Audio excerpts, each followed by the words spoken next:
Did you know that one mistake could cost millions of lives? In this story, the USA decided the fate of the war in just a few days. If you're interested in the truth about World War II, subscribe and hit the like button. There are many shocking facts ahead. The Dawn of Destiny, Saipan, July 7, 1944. Picture the pre-dawn stillness of Tanapag Plain, northern Saipan, Mariana Islands, on July 7, 1944, at precisely 4:05 hours. The air is thick with tension, the damp earth clinging to the boots of a lone Marine artillery observer, Corporal James Whelan. Can you hear the faint scratch of his pencil as it dances across sodden paper, etching coordinates that will alter the course of history in the next 15 hours? Grid 164-203. Over 4,000 souls advancing, a desperate plea for every available battery. This is no mere skirmish. Through the lens of his field glasses, Whelan witnesses a scene that defies the modern age, a ghostly tide of thousands of Japanese soldiers, bayonets gleaming, officers brandishing raised swords, and behind them, the walking wounded, their heads bound in bandages, some carried on stretchers. What drives men to march towards certain death in such a formation? This is no ordinary assault. It is the largest Banzai charge of the Pacific War, a tidal wave of human resolve about to crash against the unyielding shore of American firepower. Imagine standing beside Whelan, the weight of the moment pressing against your chest. Across 23 miles of coastline, American artillery, 105mm howitzers, 155mm long toms, 80mm mortars, and the thunderous naval guns offshore pivots toward that fateful grid, 164-203. What the Japanese cannot fathom as they advance with the fervor of their Gyokusai doctrine is that they are charging into a trap woven from the threads of a revolutionary fire control system. This is no mere collection of weapons. It is a symphony of destruction orchestrated with a precision that could deliver more explosive force in a single minute than entire armies wielded in the Great War. Have you ever considered what it means to face a foe who has mastered the mathematics of war? The Americans' time-on-target fire missions with manually set fuses and integrated fire direction centers conduct death as effortlessly as a maestro leads an orchestra. This is warfare industrialized, a language of devastation the Imperial Japanese Army has yet to comprehend. The Japanese doctrine of Gyokusai shattering like a jewel, once a cunning tactic in China against ill-equipped foes, has by 1944 hardened into a tragic delusion. What began as a shock maneuver has morphed into a near-religious fervor, blinding its adherents to the reality of an enemy that has transformed warfare into an industrial art form. Cast your mind back to August 1942, to Guadalcanal, where the first warnings emerged. The Ichiki Detachment, 917 men of the 28th Infantry Regiment, hurled themselves against Marine positions along what the Americans dubbed Alligator Creek. Supported by pre-registered artillery from the 11th Marines Regiment, the Americans unleashed a storm of steel, felling over 800 Japanese in a single night. Survivors whispered of an unthinkable phenomenon, shells raining down simultaneously from every direction, forming an impenetrable wall of destruction no courage could breach. By November 1943, at Tarawa, the Americans had honed their craft further. Fire direction centers, now equipped with advanced radio communications and standardized protocols, could summon the might of multiple battalions in under 2 minutes. What psychological terror the Japanese charges once inspired in China was now being dismantled by cold, calculated precision. Can you imagine the chasm between these two worlds?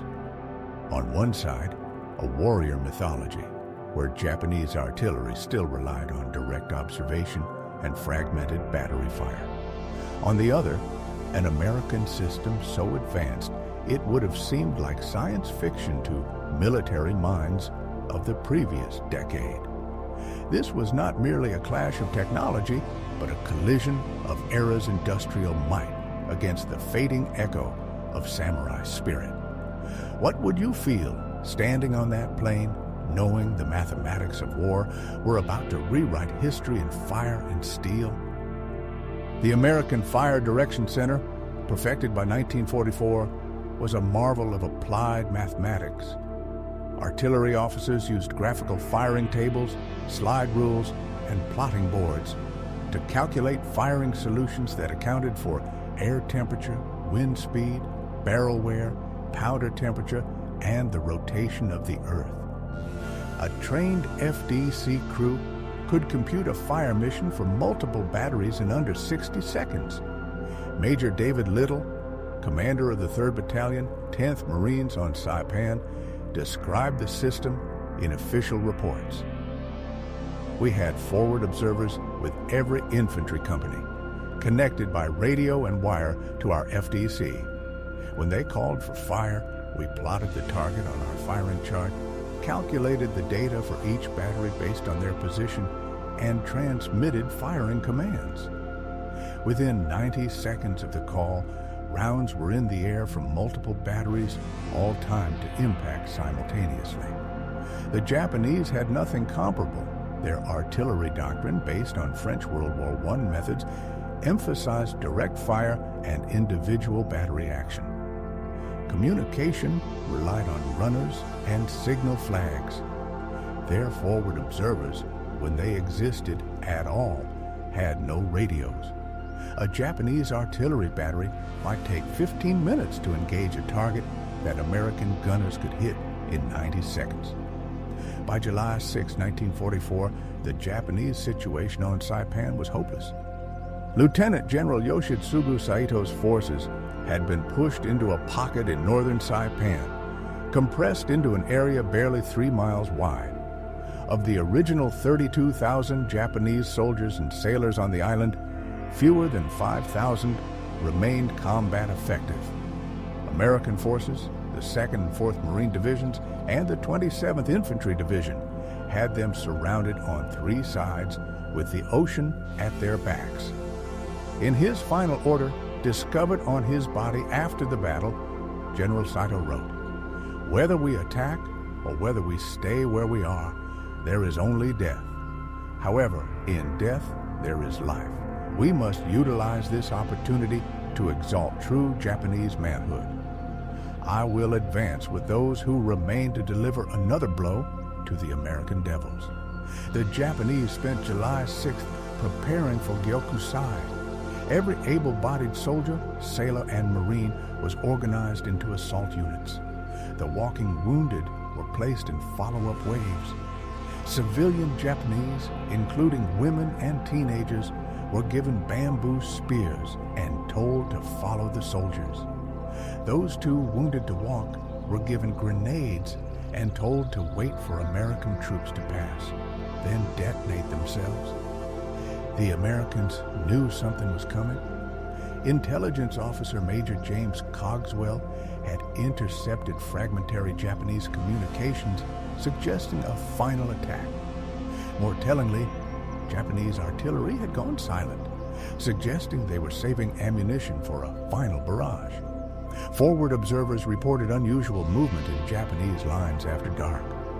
Lieutenant Colonel Justice Chambers, commanding 3rd Battalion, 25th Marines, positioned his men carefully that evening. As recorded in his after-action report, I put my strongest companies on the likely avenues of approach and made sure every FO had backup communications. I told the artillery liaison officer to have every battery on the island ready. We all felt it. Tonight would be different. What the Japanese didn't know as they formed up in the darkness was that they were walking into the most sophisticated killing system ever devised. The American artillery on Saipan represented overwhelming firepower, organized with scientific precision. The artillery available included 4 Marine artillery battalions with 105mm howitzers, 2 Marine artillery battalions with 155mm howitzers, 3 Army artillery battalions with 105mm howitzers, 1 Army artillery battalion with 155mm guns, dozens of 81mm mortars organic to infantry battalions. Naval gunfire support from 6 battleships and 8 cruisers offshore. Over 150 artillery tubes, not counting mortars and naval guns. These batteries were connected by redundant communication systems, primary radio nets, backup wire lines, and emergency runners. Every infantry battalion had trained forward observers.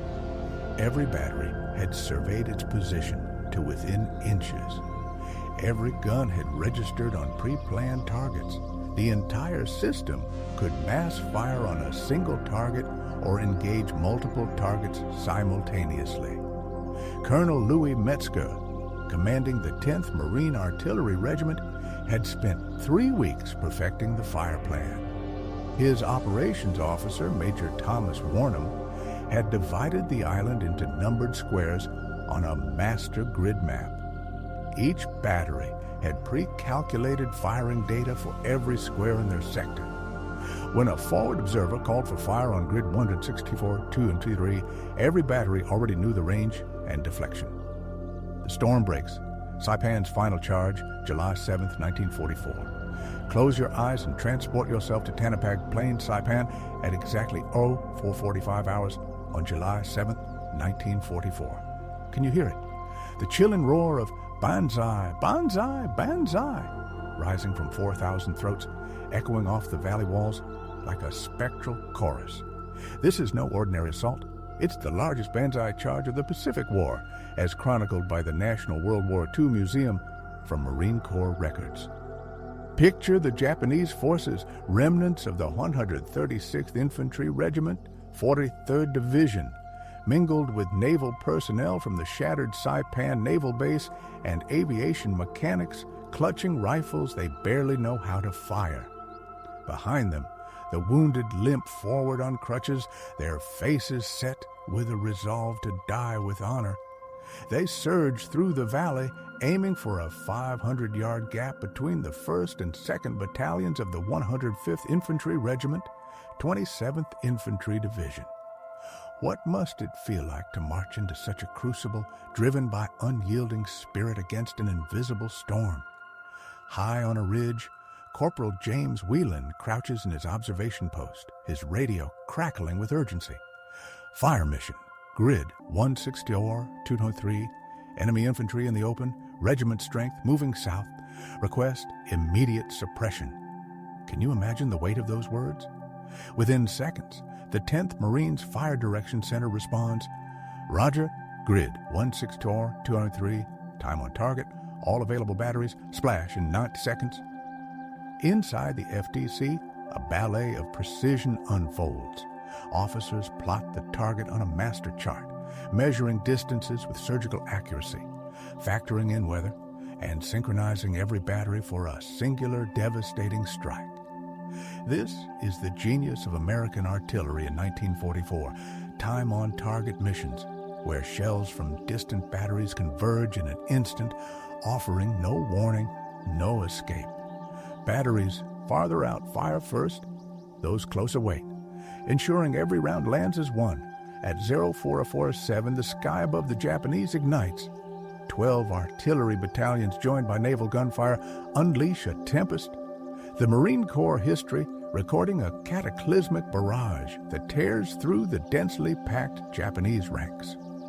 Over 2,600 rounds from the 105th Infantry's supporting artillery screamed down in the first hour alone, their manually set time fuses honed by days of practice detonating with lethal precision. Can you picture the valley floor transformed into a maelstrom of fire and steel? Yet the Japanese press forward, their cries of Banzai and Totsugeki charge ringing through the chaos. This is the heart of Gyokusai. To advance against impossible odds, stepping over the fallen, Whelan's voice remains steady, calling adjustments. Drop 200, left 100. Enemy infantry continuing advance. Request repeat. What sets American artillery apart in this moment is its relentless adaptability. Forward observers like Whelan don't merely call down fire, they guide it, watching shells land, refining coordinates, and walking barrages through enemy ranks. The FDC employs ladder fire, a technique crafted for Banzai charges. Shells form a deadly line across the Japanese front, then sweep backward through their formation, forward again, then back, like a scythe harvesting lives. By 0530, the Japanese have clawed forward only 400 yards at a cost too grim to fathom. Bodies blanket the valley, the wounded crawling over the dead, still striving to advance. Some seek refuge in ravines, only for air bursts, called in by keen-eyed observers to turn these shelters into graves. Can you feel the relentless precision of this machine, where every move is anticipated, every refuge denied? Yet some Japanese soldiers break through. By 0600, scattered groups reach the American lines, slamming into the 105th Infantry Regiment with brutal force. The regiment suffers 406 killed and 512 wounded, nearly 80% casualties, as recorded by the National World War II Museum. Here, the American integration of direct and indirect fire shines. Every Marine Rifle Company wields 60mm mortars. Every battalion 81mm mortars, capable of striking targets too close for heavy artillery in the perilous danger close zone.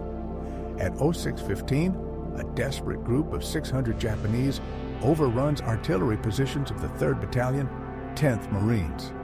The crews, stripping firing locks from their howitzers, fight as infantry. Some depress their barrels, firing point blank, using ricochet rounds that skip off the ground to shred the charging foe. Overhead, the Navy joins the fray. The battleship USS Tennessee and cruiser USS Louisville, stationed offshore for night defense, unleash their 14-inch and 8-inch guns. Star shells light the battlefield. High explosive rounds pulverize it. Fire control parties ashore, linked to naval liaisons, call in precise strikes. When Japanese reserves form for a second wave at grid 159-2 on 15, the response is swift. USS Tennessee fires 209.3 rounds of 14-inch shells. USS Louisville, 322 rounds of 8-inch, as naval records attest. Can you hear the thunder of those guns? Feel the earth tremble as the American defense writes its final, unyielding answer?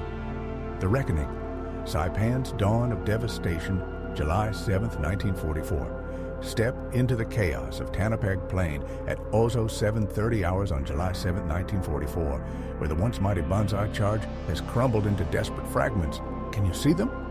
Small bands of Japanese soldiers, 5, 10, 20 at a time, bursting from cover, their cries of Banzai piercing the morning air as they hurl themselves toward American lines.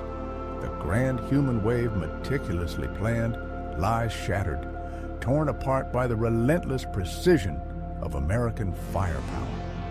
The artillery now shifts its tempo, delivering harassing barrages that erupt unpredictably across valleys and ravines, denying the Japanese any chance to regroup. Every few minutes, the earth trembles as shells rain down on likely assembly points, turning potential sanctuaries into killing zones. What must it feel like to face such an unyielding storm, where no ground is safe, no moment secure? By 0900, the battle takes a heartbreaking turn. Picture the wounded, those too broken to walk, yet driven by an unbreakable resolve. Men with one leg hobble forward on crutches, clutching grenades. Others, gravely injured, crawl toward American lines, pushing rifles ahead of them through the dirt. Can you imagine the weight of their determination, the tragedy of their sacrifice? Amid this chaos, 3 men rise as beacons of valor, their actions etched forever in Medal of Honor. Citations. Lieutenant Colonel William J. O'Brien, commanding the 1st Battalion, 105th Infantry, stands unyielding despite his wounds. When Japanese forces overrun his command post, he climbs atop a jeep, gripping a .50 caliber machine gun, directing fire under a hail of bullets. Out of ammunition, he fights on with 2 pistols until he falls, surrounded by at least 30 dead Japanese soldiers. His Medal of Honor, signed by President Truman on May 27, 1945, immortalizes his gallantry. Private Thomas A. Baker of Company A, 105th Infantry, single-handedly destroys a Japanese strongpoint with a bazooka, then fends off wave after wave, killing at least 24 enemies. Crippled and unable to walk, he refuses evacuation, barking, "Get the hell away from me!" When his position is retaken, he's found propped against a tree, an empty .45 in hand, 8 dead Japanese around him.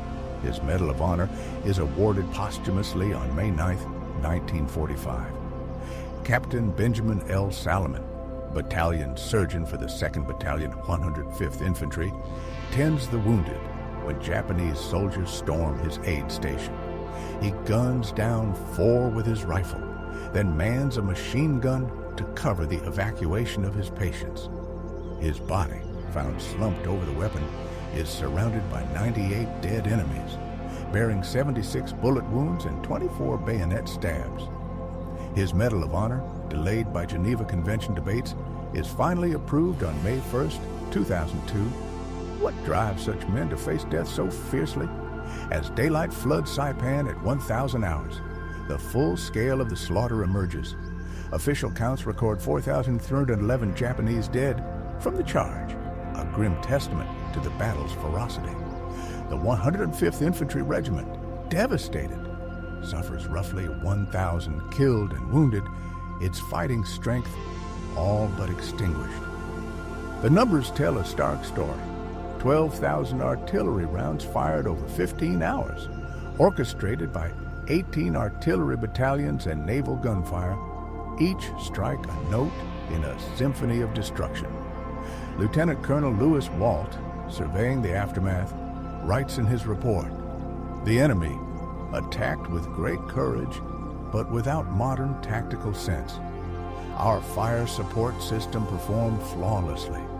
The forward observers were magnificent. Can you picture the scene? The valley carpeted with bodies as American Graves registration teams begin their somber work. Major Edward McCarthy, commanding the 2nd Battalion, 105th Infantry, likens it to a cattle stampede from a Western movie, except the Japanese just kept coming. The psychological toll on the Americans is profound. Captain Edmund G. Love, the 27th Division historian, captures the raw emotion in survivor interviews preserved in the National Archives. Men who had seen everything were shaken, not by fear. The Japanese never had a chance, but by the sheer scale of the killing. The Japanese remnants fade into Saipan's northern caves. Among them, Captain Sakai Oba, who will lead guerrilla resistance for 16 months, surrendering in December 1945, 3 months after Japan's capitulation, as documented in Oba, The Last Samurai, Saipan, 1944-45. General Saito, who ordered the charge, takes his own life by seppuku on July 10, 1944. Admiral Chichi Nagumo, once commander of the Pearl Harbor attack, had already ended his life on July 6th. Their deaths marked the collapse of organized Japanese resistance on Saipan. The battle lays bare a revolution in warfare. The Fire Direction Center system, born at Fort Sill in the 1930s, has transformed artillery into a science. Gone are the days of gut-driven decisions by battery commanders. Now, specialists wield graphical firing tables, standard radio protocols, and pre-surveyed positions accurate to a meter, orchestrating fire with mathematical precision. Can you feel the shift, the dawn of a new era where science redefines the battlefield? The Clash of Worlds, Saipan's final lesson, July 7, 1944. Imagine standing on the scarred earth of Saipan, where the air hums with the precision of a machine that has redefined war. It's July 7, 1944, and the American artillery system is a marvel of human ingenuity. Can you picture the meteorological teams releasing weather balloons every 6 hours, capturing wind speed and direction to fine-tune each shot? Barrel wear, ammunition variations, even the Earth's rotation all are factored into the intricate dance of calculations. At the heart of this revolution lies the time-on-target mission, a uniquely American feat. Batteries calculate backward from a single, devastating moment, firing in sequence so their shells converge in an instant, a thunderclap of destruction that leaves no time for cover. What must it feel like to face such a force, where technology amplifies the psychological terror as much as the physical devastation? This is no mere barrage. It's a symphony of annihilation made possible by precise communication and relentless mathematics. Yet, the Japanese leadership turned a blind eye to this reality. Warnings had reached them officers who observed the Wehrmacht in Europe, attachés in neutral countries reporting America's staggering production of millions of artillery rounds monthly. Colonel Hiromichi Yahara, operations officer for the 32nd Army on Okinawa, had pleaded in pre-war sessions that massed infantry charges against modern firepower were doomed. His voice was drowned out by generals who clung to the belief that spiritual fervor could triumph over material might. Can you sense the tragedy of this delusion? The Japanese doctrine of Yamato Damashi, the indomitable Japanese spirit, promised victory over a soft, materialistic American foe. Soldiers were taught that Americans would flee before their resolve, but by 1944, the tides had turned. American troops, once rattled by the ferocity of Banzai charges, now saw them as proof of Japanese irrationality, a stereotype that would echo in strategic decisions, even influencing the use of atomic bombs a year later. The clash was not just tactical, but philosophical. American war is a problem solved by technology and organization, Japanese war as a crucible of spiritual strength.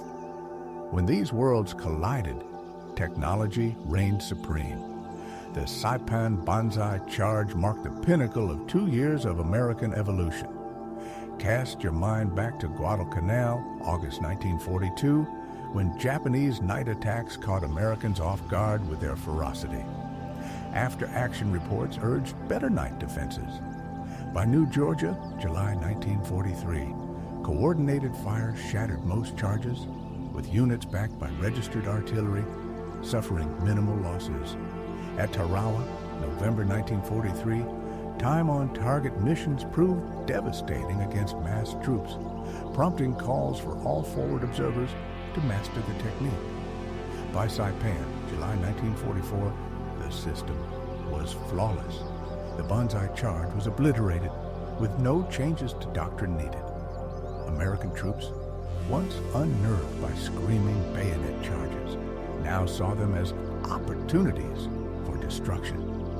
Can you feel their confidence, forged through hard-won lessons? The decision to launch the Banzai charge was a catastrophic misstep. General Saito, in his final messages, revealed he saw it not as a viable military operation, but as a ritual of death. Lieutenant General Holland Smith, commander of the 5th Amphibious Corps, reflected in his memoir. From a military standpoint, the Banzai charge was insane.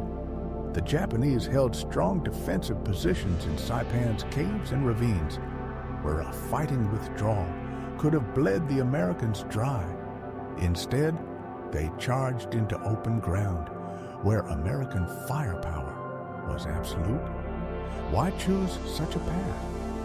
Institutional and cultural rigidity demanded IT officers advocating defensive tactics were branded cowards, and the veneration of spiritual valor over material reality led to tactical suicide on an unprecedented scale. The American artillery system that crushed the charge was a triumph of innovation. Picture the SCR-300 and SCR-610 FM radios, their clear, static-free signals cutting through the chaos, linking forward observers to multiple fire direction centers over 3 to 5 miles. Survey teams armed with cutting-edge equipment mapped battery positions to within a meter, tying them into a common grid so any observer could summon any battery's fire with ease. Fire control instruments, the M7 graphical firing table, the M10 plotting board, allowed FDCs to juggle multiple targets and friendly units, solving complex problems in seconds. Meteorological sections provided hourly updates, ensuring long-range accuracy. Can you imagine the precision, the seamless integration of science and strategy that turned Saipan's plains into a killing field? This was not just a battle. It was the dawn of a new era in warfare, where the American system proved that technology, not spirit, would write the future. The echoes of annihilation, Saipan's legacy, unfolds July 7th, 1944. Transport yourself now beyond the blood-soaked plains of Saipan, where the echoes of that fateful Banzai charge ripple across the Pacific and into the heart of empires. Can you envision the shockwaves reaching Tokyo when news arrived of over 4,000 Japanese soldiers slain in a single, futile assault, while American losses remained a mere whisper? This catastrophe on July 18, 1944, sealed the downfall of Prime Minister Hideki Tojo's government, a political earthquake born from military despair. With Saipan's fall, American B-29 bombers edged within 150 miles of Tokyo's fragile skyline. By November 1944, those rebuilt airfields on Saipan hummed with the roar of engines launching strikes deep into the Japanese homeland. Admiral Osamu Nagano would later confess with grim clarity, "Our war was lost with the loss of Saipan." What despair must have gripped the Imperial Command, knowing their island fortress had become the graveyard of their hopes. Yet, despite Saipan's stark lesson in futility, Japanese forces clung to their doomed path. More Banzai charges would surge forth on Guam, Tinian, Peleliu, Iwo Jima, and Okinawa, each dissolving into rivers of blood under unyielding American fire. The unyielding refusal to evolve would claim hundreds of thousands more lives, a tragic litany of lost potential. Fast forward 9 months to Okinawa, May 1945, where the ultimate refinement of American countermeasures unfolded. On May 4th, the Japanese 32nd Army unleashed desperate charges against American lines, 5,000 soldiers charging into the dawn. Within 6 harrowing hours, 4,500 lay dead, while Americans tallied just 335 casualties. Can you grasp the chilling ratio, nearly 15 to 1, a testament to firepower's supremacy over flesh and fury? By Okinawa, the Americans had layered in innovations, white phosphorus shells that marked targets and shattered morale, seamless fusion of Marine and Army artillery, and continuous wave radar piercing the night to track enemy shadows. What evolution from Saipan precision honed to perfection.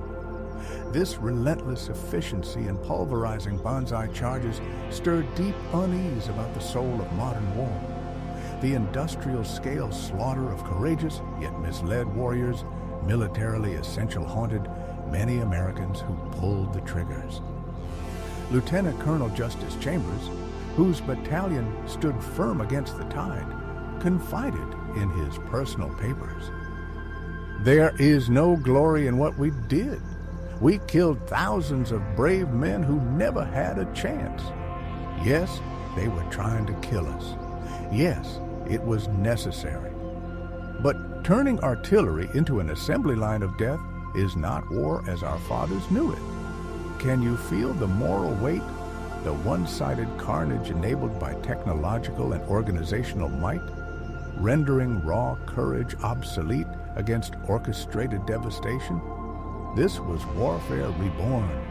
where spirit alone crumbled before the calculus of coordinated fire. The artillery mastery forged in those Saipan barrages would echo through military history for generations. The fire direction center concept embedded itself as gospel in every modern army. Time-on-target missions became drill field staples. Embedding forward observers with infantry turned into unbreakable doctrine. 5 years on in Korea, these same tactics vaporized Chinese human waves. At the Battle of Chipyong-ni in 1951, artillery obliterated an entire Chinese division in a night assault, teaching the harsh truth. Bravery bows to coordinated might. Vietnam refined it further with computer-driven calculations and helicopter scouts. By the Gulf War in 1991, GPS-guided shells dazzled, yet the core masses of fire summoned by forward eyes remained Saipan's unyielding gift. Can you trace the lineage from that Pacific dawn to deserts half a world away? Decades later, Saipan's veterans gathered under the weight of memory. At the 50th anniversary in 1994, survivors reconvened to honor that infernal morning. Arthur Robinson, a private in the 105th Infantry who endured the onslaught, shared his raw truth. You have to understand, we didn't want to kill them all. What lingers in those words, the human cost behind the victory, the shared humanity amid the machinery of war. The final curtain, Saipan's verdict on courage and firepower, July 7, 1944. Stand once more on the ravaged fields of Tanapag Plain, where the air still trembles with the fading echoes of Banzai. Can you hear the anguished words of Arthur Robinson, a survivor of the 105th Infantry, as he recalls the horror? They kept coming, wave after wave. Our artillery cut them down. It was horrible, but what choice did we have? The efficiency of the slaughter weighs heavy on the victors, a triumph not of courage or skill, but of systems and firepower. A victory stripped of glory, a success hollowed by its own precision. This was the Saipan Banzai charge, a collision of two worlds. The Japanese, clinging to a samurai-born faith that spiritual resolve could conquer any odds, and the Americans, wielding an industrial war machine where technology and organization reigned supreme. What happens when spirit meets system? The outcome was never in doubt. The American artillery system, its forward observers, fire direction centers, time-on-target missions, and seamless communications was warfare reimagined as an industrial process. Picture the choreography. Shells from multiple batteries converging in a single, devastating instant. A mechanical symphony that turned courage into ash. The Japanese Banzai charge, rooted in Shinto beliefs and the romance of honorable death, belonged to a bygone era. Against the American guns of 1944, it was not strategy, but mass suicide dressed as tactics. Can you feel the tragedy of this clash, where tradition met technology and was crushed? The lessons of Saipan were stark, but only one side lived to learn them. For the Americans, the battle validated their faith in artillery and fire control systems, proving that massed, coordinated fire could annihilate any foe in seconds. For Japan, the lesson arrived too late.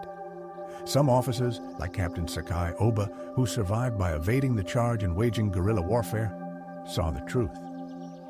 We learned that night, he later reflected, that courage without technology is meaningless in modern war. The Americans didn't defeat our spirit, they made it irrelevant. Yet the Japanese military institution clung to its dogma.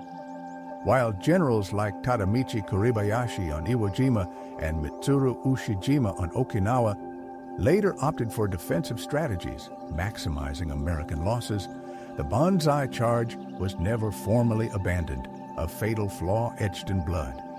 The numbers tell a chilling tale. Japanese casualties, 4,311 confirmed dead, most wounded perishing soon after, from 4,000 to 4,300 participants, a near 100% casualty rate.